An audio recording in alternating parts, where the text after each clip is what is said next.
Scientists at UT Southwestern Medical Center have made an exciting discovery that could revolutionize cancer treatment.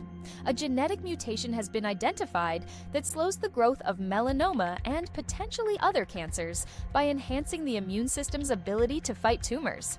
These groundbreaking findings, published in the Journal of Experimental Medicine, could pave the way for new therapies that improve the effectiveness of existing cancer immunotherapies.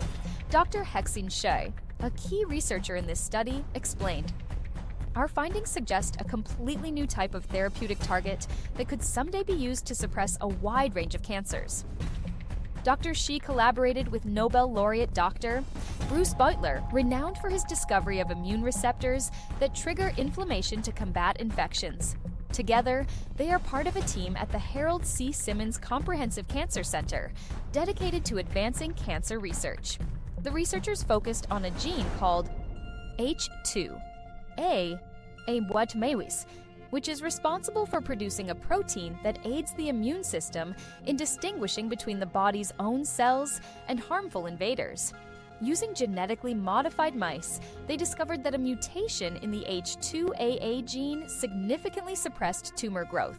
Mice with 2 mutated copies of this gene showed little to no tumor development, while those with 1 mutated copy experienced reduced cancer growth compared to mice with the normal or wild-type gene.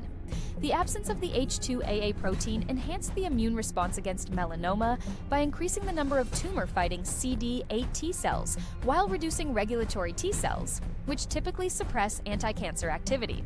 By focusing on dendritic cells, a specific type of immune cell, the researchers pinpointed how H2AA contributes to cancer growth.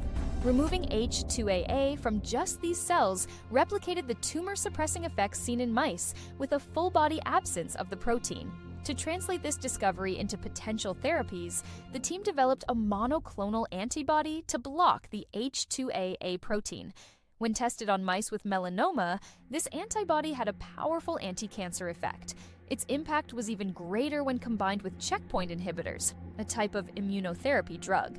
This is particularly promising since many melanoma patients, about half to 2/3, do not respond to checkpoint inhibitors alone. Dr. Beutler noted, "These findings might be very useful if we could help everyone respond to immunotherapy."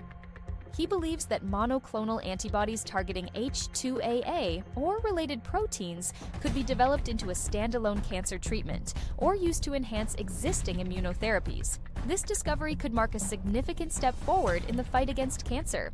With clinical trials potentially on the horizon, this research offers hope for more effective, targeted treatments that could benefit a wide range of cancer patients.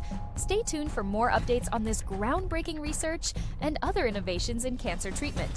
Don't forget to like, share, and subscribe for the latest in science and technology.